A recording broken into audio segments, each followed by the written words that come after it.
ਦੇਖੋ ਅੱਜ ਆਪਾਂ 3.4 ਐਕਸਰਸਾਈਜ਼ ਸ਼ੁਰੂ ਕਰ ਰਹੇ ਹਾਂ। ਫਸਟ ਦੇ ਵਿੱਚ ਕੀ ਹੈ, ਦੱਸੋ ਕਥਨ ਸੱਚ ਹੈ ਜਾਂ ਨਹੀਂ। ਆਪਣੇ ਕੋਲ ਜਿਹੜੀ ਇਹ ਦੱਸੇ ਹੋਏ ਨੇ ਵੀ ਹੈ ਨਾ, ਇਹ ਸਹੀ ਨੇ ਜਾਂ ਨਹੀਂ। ਫਸਟ ਦੇ ਵਿੱਚ ਕੀ ਹੈ, ਸਾਰੇ ਆਇਤ ਵਰਗ ਹੁੰਦੇ ਹਨ ਅਤੇ ਇਹ ਕੀ ਹੈ, ਸੱਚ ਹੈ ਜਾਂ ਨਹੀਂ। ਸੱਚ ਹੈ, ਸਹੀ ਹੈ ਇਹ, ਜਾਂ ਇਹ ਨਹੀਂ ਆਪਾਂ ਗਲਤ ਵੀ ਲਿਖ ਸਕਦੇ ਹਾਂ। ਠੀਕ ਹੈ, ਤਾਂ ਦੇਖੋ ਫਸਟ ਦੇ ਵਿੱਚ ਸਾਰੇ ਆਇਤ ਵਰਗ ਹੁੰਦੇ ਨੇ। ਹੁਣ ਆਪਣੇ ਕੋਲ ਆਇਤ ਕੀ ਹੁੰਦਾ, ਐਵੇਂ ਦੀ ਸ਼ੇਪ ਬਣੀ ਹੁੰਦੀ ਹੈ ਨਾ, ਜਿਹਦੀਆਂ ਆਹ ਦੋ ਸਾਈਡਾਂ ਇੱਕ ਬਰਾਬਰ ਹੋਣ ਅਤੇ ਆਹ ਇੱਕ ਬਰਾਬਰ ਹੋਣ। ਵਰਗ ਕੀ ਹੁੰਦਾ, ਐਵੇਂ ਦਾ ਬਣਿਆ ਹੁੰਦਾ ਜਿਹਦੇ ਵਿੱਚ ਚਾਰੇ ਸਾਈਡਾਂ ਇੱਕ ਬਰਾਬਰ ਹੋਣ। ਤਾਂ ਫਿਰ ਇਹ ਦੋਨੇ ਸੇਮ ਤਾਂ ਨਹੀਂ ਹੈਗੇ, ਤਾਂ ਕੀ ਆ ਜਾਊਗਾ, ਗਲਤ। ਸੈਕਿੰਡ ਦੇ ਵਿੱਚ ਕੀ ਹੈ, ਸਾਰੇ ਵੀ ਜਿਹੜੇ ਸਮਚਤਰਭੁਜ ਨੇ ਇਹ ਸਮਾਂਤਰ ਚਤੁਰਭੁਜ ਹੁੰਦੇ ਨੇ, ਹੈ ਨਾ। ਆਪਾਂ ਨੂੰ ਇਹ ਪੁੱਛ ਗਿਆ ਚਤੁਰਭੁਜ ਇਹ ਵੀ ਹੈ, ਚਾਰ ਸਾਈਡਾਂ ਹੁੰਦੀਆਂ ਨੇ ਚਤੁਰਭੁਜ ਦੀਆਂ। ਅਤੇ ਸਮ ਦਾ ਮਤਲਬ ਵੀ ਸਮਾਨ ਹੁੰਦਾ, ਸਮਾਨ ਦਾ ਮਤਲਬ ਵੀ ਕੀ ਹੈ ਵੀ ਜਿਹਦੀਆਂ ਚਾਰੇ ਸਾਈਡਾਂ ਇੱਕ ਬਰਾਬਰ ਹੁੰਦੀਆਂ ਨੇ। ਸਮਚਤਰਭੁਜ ਦੀਆਂ ਵੀ ਹੁੰਦੀਆਂ ਨੇ, ਸਮਾਂਤਰ ਚਤੁਰਭੁਜ ਦੀਆਂ ਵੀ ਹੁੰਦੀਆਂ ਨੇ। ਤਾਂ ਫਿਰ ਇਹੀ ਪੁੱਛਿਆ ਗਿਆ ਨਾ ਵੀ ਇਹ ਦੋਨੇ ਸੇਮ ਹੁੰਦੇ ਆ, ਤਾਂ ਇਹ ਸਹੀ ਹੈ, ਸੱਚ ਹੈ। ਸੀ ਦੇ ਵਿੱਚ ਹੈ, ਸਾਰੇ ਵਰਗ ਸਮਚਤੁਰਭੁਜ ਦੇ ਆਇਤ ਵੀ ਹੁੰਦੇ ਨੇਗੇ। ਮਤਲਬ ਕੀ ਹੈ, ਵਰਗ ਦੀਆਂ ਜਿਹਦੀਆਂ ਚਾਰ ਸਾਈਡਾਂ ਹੁੰਦੀਆਂ ਨੇ, ਆਇਤ ਦੀਆਂ ਵੀ ਚਾਰ ਸਾਈਡਾਂ ਹੁੰਦੀਆਂ ਨੇ, ਹੈ ਨਾ। ਸਮਚਤੁਰਭੁਜ ਹੈ ਜਿਹੜਾ, ਇਹਦੀਆਂ ਵੀ ਚਾਰ ਸਾਈਡਾਂ ਹੁੰਦੀਆਂ ਨੇ। ਵਰਗ ਦੀਆਂ ਵੀ ਸਮਾਨ ਹੁੰਦੀਆਂ ਨੇ, ਆਇਤ ਦੀਆਂ ਵੀ ਸਮਾਨ ਹੁੰਦੀਆਂ ਨੇ, ਹੈ ਨਾ। ਵਰਗ ਦੀਆਂ ਅਤੇ ਸਮਚਤੁਰਭੁਜ ਦੀਆਂ 'ਤੇ ਸਮਾਨ ਹੁੰਦੀਆਂ ਨੇ। ਆਇਤ ਦੀਆਂ ਜਿਹੜੀਆਂ ਸਾਹਮਣੇ ਵਾਲੀਆਂ ਸਾਈਡਾਂ ਨੇ ਇੱਕ ਬਰਾਬਰ ਹੁੰਦੀਆਂ ਨੇ, ਹੈ ਨਾ। ਅਤੇ ਇਹਨਾਂ ਦਾ ਜਿਹੜਾ ਸਮਕੋਣ ਹੈ 90 ਡਿਗਰੀ ਦਾ ਕੋਣ ਤਿੰਨਾਂ 'ਚ ਬਣਦਾ, ਅਤੇ ਇਹ ਮਤਲਬ ਸਹੀ ਹੈ। ਡੀ ਦੇ ਵਿੱਚ ਕੀ ਹੈ, ਸਾਰੇ ਵਰਗ ਸਮਾਂਤਰ ਚਤੁਰਭੁਜ ਨਹੀਂ ਹੁੰਦੇ। ਵਰਗ ਦੀਆਂ ਵੀ ਚਾਰ ਸਾਈਡਾਂ ਹੁੰਦੀਆਂ ਨੇ, ਸਮਾਂਤਰ ਚਤੁਰਭੁਜ ਦੀਆਂ ਵੀ ਚਾਰ ਸਾਈਡਾਂ ਹੁੰਦੀਆਂ ਨੇ। ਵਰਗ ਦੀਆਂ ਵੀ ਸਾਰੀਆਂ ਸਾਈਡਾਂ ਬਰਾਬਰ ਹੁੰਦੀਆਂ ਨੇ, ਸਮਾਂਤਰ ਦੀਆਂ ਵੀ ਸਾਰੀਆਂ ਸਾਈਡਾਂ ਬਰਾਬਰ ਹੁੰਦੀਆਂ ਨੇ। ਤਾਂ ਕਰਕੇ ਇਹ ਹੁੰਦੇ ਨੇ, ਪਰ ਇਹ 'ਤੇ ਆਪਾਂ ਨੂੰ ਨਹੀਂ ਦਿੱਤਾ ਗਿਆ, ਪਹਿਲਾਂ ਹੀ ਨਹੀਂ ਦੇ ਰੱਖਿਆ, ਤਾਂ ਕੀ ਹੈ, ਇਹ ਗਲਤ ਹੈ। ਸਾਰੀਆਂ ਪਤੰਗਾਂ ਸਮਾਂਤਰ ਚਤੁਰਭੁਜ ਹੁੰਦੀਆਂ ਨੇ। ਆਪਣੇ ਕੋਲ ਦਿੱਤੀਆਂ ਹੋਈਆਂ ਨੇ ਵੀ ਸਾਰੀਆਂ ਪਤੰਗ ਨੇ ਜਿਹੜੀਆਂ, ਹੈ ਨਾ। ਪਤੰਗ ਦੀਆਂ ਵੀ ਚਾਰ ਸਾਈਡਾਂ ਹੁੰਦੀਆਂ ਨੇ, ਜਿਵੇਂ ਆਹ ਵਾਲੀ ਸ਼ੇਪ ਬਣੀ ਹੋਈ ਆ, ਹੈ ਨਾ। ਅਤੇ ਆਪਣੇ ਕੋਲ ਦੱਸਿਆ ਗਿਆ ਵੀ ਸਮਚਤੁਰਭੁਜ ਦੀਆਂ ਜਿਹਦੀਆਂ ਸਾਰੀਆਂ ਸਾਈਡਾਂ ਬਰਾਬਰ ਹੁੰਦੀਆਂ ਨੇ। ਹੁਣ ਇਹਦੇ ਆਹ ਦੇਖੋ, ਜਿਵੇਂ ਮੈਂ ਬਣਾਈ ਇਹਦੀਆਂ ਆਹ ਦੋ ਸਾਈਡਾਂ ਇੱਕ ਬਰਾਬਰ ਨੇ, ਹੈ ਨਾ। ਆਹ ਵੀ ਇਹਨਾਂ ਨਾਲ ਮਿਲਦੀ ਜੁਲਦੀ, ਆਹ ਥੋੜ੍ਹੀ ਜਿਹੀ ਛੋਟੀ ਹੈ, ਤਾਂ ਹੈ ਨਾ। ਸਮਾਂਤਰ ਪਤੰਗ ਦੀਆਂ ਚਾਹੇ ਚਾਰ ਸਾਈਡਾਂ ਹੁੰਦੀਆਂ ਨੇ, ਪਰ ਇਹਨਾਂ ਦੀਆਂ ਜ਼ਰੂਰੀ ਨਹੀਂ ਹੁੰਦਾ ਵੀ ਸਾਰੀਆਂ ਸਾਈਡਾਂ ਇੱਕ ਬਰਾਬਰ ਹੋਣ। ਆਪਾਂ ਵੱਡੀ ਛੋਟੀ ਕੋਈ ਵੀ ਬਣਾਈ ਹੋਈ ਹੋ ਸਕਦੀ ਹੈ, ਲੈ ਵੀ ਸਕਦੇ ਹੁੰਦੇ ਹਾਂ। ਤਾਂ ਇਹ ਕੀ ਹੈ, ਗਲਤ ਹੈ। ਅੱਗੇ ਐਫ ਦੇ ਵਿੱਚ ਕੀ ਹੈ, ਸਾਰੇ ਸਮਚਤੁਰਭੁਜ ਪਤੰਗ ਹੁੰਦੇ ਨੇਗੇ। ਆਪਣੇ ਕੋਲ ਸਮਚਤੁਰਭੁਜ ਦਾ ਮਤਲਬ ਕੀ ਹੈ, ਸਾਰੀਆਂ ਜਿਹਦੀਆਂ ਚਾਰੇ ਸਾਈਡਾਂ ਬਰਾਬਰ ਹੁੰਦੀਆਂ ਨੇ, ਹੈ ਨਾ, ਉਹ ਪਤੰਗ ਦੀ ਸ਼ੇਪ 'ਚ ਹੋ ਸਕਦੀਆਂ ਨੇ। ਜਿਵੇਂ ਹੁਣ ਆਪਣੇ ਕੋਲ ਆਹ ਦਿੱਤੀ ਹੋਈ ਆ, ਇਹਦੀਆਂ ਚਾਰ ਸਾਈਡਾਂ ਨੇ, ਚਾਰੇ ਸਾਈਡਾਂ ਬਰਾਬਰ ਨੇ, ਹੈ ਨਾ। ਤਾਂ ਇਹ ਪਤੰਗ ਦੇ ਰੂਪ 'ਚ ਬਣ ਰਹੀ ਹੈ, ਤਾਂ ਮਤਲਬ ਕੀ ਇਹ ਸਹੀ ਹੈ। ਸਾਰੇ ਸਮਾਂਤਰ ਚਤੁਰਭੁਜ ਸਮਲੰਬ ਹੁੰਦੇ ਨੇਗੇ। ਸਮਲੰਬ ਕੀ ਹੈਗਾ, ਹੈ ਨਾ, ਜਿਹੜੇ ਮਤਲਬ ਸਮਾਂਤਰ ਚਤੁਰਭੁਜ ਦੀਆਂ ਵੀ ਸਾਰੀਆਂ ਸਾਈਡਾਂ ਬਰਾਬਰ ਹੁੰਦੀਆਂ ਨੇ। ਲੰਬ ਕੀ ਹੁੰਦੇ ਨੇ, ਜਿਹੜੀਆਂ 90 ਡਿਗਰੀ ਦੇ ਕੋਣ ਵੀ ਬਣਾਉਂਦੇ ਹੁੰਦੇ ਨੇਗੇ, ਤਾਂ ਇਹ ਵੀ ਸਹੀ ਆ। ਸਾਰੇ ਵਰਗ ਸਮਲੰਬ ਹੁੰਦੇ ਨੇ, ਇਹ ਵੀ ਸਹੀ ਆ, ਹੈ ਨਾ। ਇਹਦੀਆਂ ਵੀ ਚਾਰੇ ਸਾਈਡਾਂ ਬਰਾਬਰ ਹੁੰਦੀਆਂ ਨੇ, ਇੱਕ ਦੂਜੇ ਦੇ ਲੰਬ ਨੇ ਜਿਹੜੇ, ਉਹ ਦੁਭਾਜਕ ਵੀ ਹੁੰਦੇ ਆ।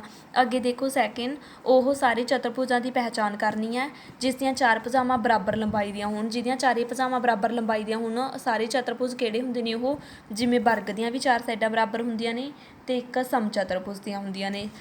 ਅਤੇ ਅੱਗੇ ਚਤੁਰਭੁਜਾਂ ਦੀ ਪਹਿਚਾਣ ਕਰਨੀ ਹੈ ਜਿਸ 'ਚ ਚਾਰ ਸਮਕੋਣ ਹੋਣ। ਸਮਕੋਣ 90 ਡਿਗਰੀ ਦਾ ਹੁੰਦਾ, ਤਾਂ ਆਇਤ ਦੇ ਵਿੱਚ ਵੀ ਬਣਦੇ ਆ ਅਤੇ ਵਰਗ ਦੇ ਵਿੱਚ ਵੀ ਬਣਦੇ ਆ, ਤਾਂ ਆਇਤ ਅਤੇ ਵਰਗ ਆ ਜਾਊਗਾ। ਥਰਡ ਦੇ ਵਿੱਚ ਕੀ ਹੈ, ਦੱਸੋ ਕਿ ਕਿਸ ਤਰ੍ਹਾਂ ਇੱਕ ਵਰਗ ਹੈ ਜਿਹੜਾ ਇੱਕ ਚਤੁਰਭੁਜ ਕਿਵੇਂ ਹੋ ਸਕਦਾ ਹੈ, ਕਿਉਂਕਿ ਇਹਨਾਂ ਦੀਆਂ ਵਰਗ ਦੀਆਂ ਵੀ ਅਤੇ ਚਤੁਰਭੁਜ ਦੀਆਂ ਵੀ ਚਾਰ ਸਾਈਡਾਂ ਹੁੰਦੀਆਂ ਨੇ, ਅਤੇ ਇਸ ਲਈ ਇੱਕ ਵਰਗ ਹੈ ਜਿਹੜੀ ਇਹ ਚਤੁਰਭੁਜ ਹੈ। ਅਤੇ ਸੈਕਿੰਡ 'ਚ ਕੀ ਹੈ, ਇੱਕ ਸਮਾਂਤਰ ਅੱਗੇ ਦੇਖੋ ਸੈਕਿੰਡ ਦੇ ਵਿੱਚ ਕੀ ਹੈ, ਇੱਕ ਸਮਾਂਤਰ ਚਤੁਰਭੁਜ, ਹੈ ਨਾ। ਚਤੁਰਭੁਜ ਦੀਆਂ ਚਾਰ ਸਾਈਡਾਂ ਹੁੰਦੀਆਂ ਨੇ। ਸਮਾਂਤਰ ਮਤਲਬ ਜਿਹਦੀਆਂ ਸਮਾਂਤਰ ਹੁੰਦਾ, ਸਨਮੁਖ ਸਾਹਮਣੇ ਵਾਲੀਆਂ ਸਾਈਡਾਂ ਬਰਾਬਰ ਹੋਣ, ਤਾਂ ਫਿਰ ਇਹ ਇੱਕ ਵਰਗ ਹੈਗਾ। ਕਿਉਂ ਹੈਗਾ, ਕਿਉਂਕਿ ਵਰਗ ਦੀਆਂ ਵੀ, ਹੈ ਨਾ, ਜਿਵੇਂ ਇਹ ਵਰਗ ਇਹਦੀਆਂ ਵੀ ਚਾਰ ਸਾਈਡਾਂ, ਆ ਇਹਦੇ ਬਰਾਬਰ, ਆ ਇਹਦੇ ਬਰਾਬਰ ਹੈ, ਚਾਹੇ ਸਾਰੀਆਂ ਬਰਾਬਰ ਨੇ ਪਰ ਸਾਹਮਣੇ ਵਾਲੀਆਂ ਸਾਈਡਾਂ ਵੀ ਤਾਂ ਬਰਾਬਰ ਨੇ।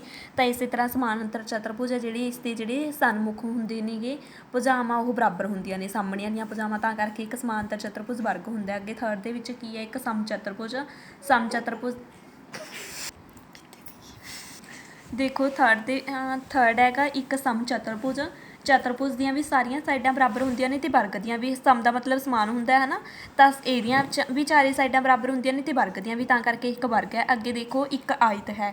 ਆਇਤ ਜਿਹੜਾ ਉਹਨੂੰ ਵਰਗ ਕਿਵੇਂ ਕਹਿ ਸਕਦੇ ਹੁੰਦੇ ਹਾਂ, ਕਿਉਂਕਿ ਆਇਤ ਦੀਆਂ ਵੀ ਚਾਰ ਸਾਈਡਾਂ ਨੇ, ਵਰਗ ਦੀਆਂ ਵੀ ਚਾਰ ਸਾਈਡਾਂ ਨੇ, ਹੈ ਨਾ। ਅਤੇ ਸਾਹਮਣੇ ਵਾਲੀਆਂ ਸਾਈਡਾਂ ਆਇਤ ਦੀਆਂ ਵੀ ਇੱਕ ਦੂਜੇ ਬਰਾਬਰ ਹੁੰਦੀਆਂ ਨੇ ਅਤੇ ਵਰਗ ਦੀਆਂ ਵੀ ਬਰਾਬਰ ਹੁੰਦੀਆਂ ਨੇ। ਆਇਤ ਅਤੇ ਵਰਗ ਨੇ ਜਿਹੜੇ ਦੋਨੇ 90 ਡਿਗਰੀ ਦੇ ਕੋਣ ਨੇ, ਜਿਹੜੇ 90 ਡਿਗਰੀ ਦੇ ਕੋਣ ਨੂੰ ਹੁੰਦੇ ਨੇ ਕਹਿੰਦੇ ਹੁੰਦੇ ਨੇ ਸਮਕੋਣ। ਸਮਕੋਣ ਕੋਣ ਨੇ ਜਿਹੜੇ ਉਹ ਬਣਾਉਂਦੇ ਨੇ।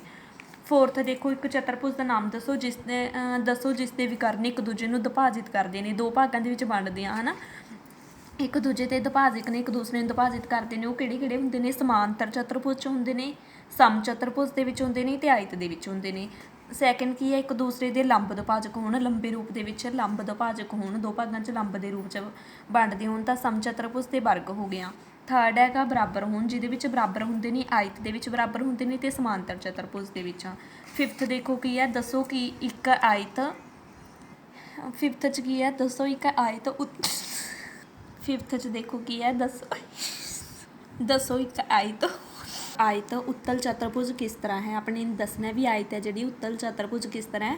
ਚਤੁਰਭੁਜ ਦੀਆਂ 4 ਸਾਈਡਾਂ ਹੁੰਦੀਆਂ ਨੇ, ਆਇਤ ਦੀਆਂ ਵੀ 4 ਸਾਈਡਾਂ ਹੁੰਦੀਆਂ ਨੇ, ਪਰ ਆਇਤ ਹੈ ਜਿਹੜੀ ਉੱਤਲ ਕਿਵੇਂ ਆ ਤਾਂ ਆਪਾਂ ਕੀ ਲਿਖਾਂਗੇ, ਕਿਉਂਕਿ ਇਸ ਦੇ ਦੋਨੋਂ ਵਿਕਰਨ ਆਇਤ ਵਿੱਚ ਸਥਿਤ ਹੁੰਦੇ ਨੇ, ਹੈ ਨਾ। ਜਿਹੜੇ ਉੱਤਲ ਚਤੁਰਭੁਜ ਦੇ ਵਿਕਰਨ ਨੇ ਉਹ ਦੋਨੇ ਆਇਤ ਦੇ ਵਿੱਚ ਵੀ ਹੁੰਦੇ ਨੇਗੇ। ਅੱਗੇ ਦੇਖੋ ਸਿਕਸਥ, ABC ਇੱਕ ਸਮਕੋਣ ਤ੍ਰਿਭੁਜ ਹੈ ਅਤੇ ਉਹ ਸਮਕੋਣ ਦੀ ਸਨਮੁਖ ਭੁਜਾ ਦਾ ਮੱਧ ਬਿੰਦੂ ਹੈ ਨਾ। ਆਪਣੇ ਕੋਲ ABC ਇੱਕ ਸਮਕੋਣ ਤ੍ਰਿਭੁਜ ਹੈ, ABC ਆਹ ਵਾਲੀ ਦਿੱਤੀ ਹੋਈ ਆ, ਸਮਕੋਣ 90 ਡਿਗਰੀ ਦਾ ਹੁੰਦਾ, 90 ਡਿਗਰੀ ਦਾ ਕੋਣ ਬਣਦਾ ਨੇ, ਸਮਕੋਣ ਹੈ। ਅਤੇ ਉਹ ਸਮਕੋਣ ਦੀ ਸਨਮੁਖ ਭੁਜਾ ਦਾ ਮੱਧ ਬਿੰਦੂ ਹੈ। ਉਹ ਹੈ ਜਿਹੜੀ ਸਮਕੋਣ ਦੀ ਸਨਮੁਖ ਸਾਹਮਣੇ ਵਾਲੀ ਭੁਜਾ ਹੈ ਨਾ, ਆਹ ਵਾਲੀ ਭੁਜ ਦਾ ਸਾਹਮਣੇ ਆ ਹੈ ਤਾਂ ਉਹ ਹੈ ਜਿਹੜਾ ਮੱਧ ਹੈ, ਮੱਧ ਹੁੰਦਾ ਸੈਂਟਰ ਬਿੰਦੂ। ਦੱਸੋ ਕਿਸ ਤਰ੍ਹਾਂ ਉਹ ਬਿੰਦੂ AB ਅਤੇ C ਤੋਂ ਸਮਾਨ ਦੂਰੀ 'ਤੇ ਸਥਿਤ ਹੈ। ਜਿਹੜਾ ਉਹ ਬਿੰਦੂ ਆਪਾਂ ਨੇ ਦੱਸਣਾ ਵੀ ਇੱਥੋਂ ਵੀ A ਬਿੰਦੂ ਤੋਂ ਵੀ ਅਤੇ A ਤੋਂ ਵੀ ਸਮਾਨ ਦੂਰੀ 'ਤੇ ਬਰਾਬਰ ਦੂਰੀ 'ਤੇ ਸਥਿਤ ਹੈ। ਬਿੰਦੂਆਂ ਨਾਲ ਬਣਾਈਆਂ ਭੁਜਾਵਾਂ ਤੁਹਾਡੀ ਸਹਾਇਤਾ ਦੇ ਲਈ ਖਿੱਚੀਆਂ ਗਈਆਂ ਨੇ।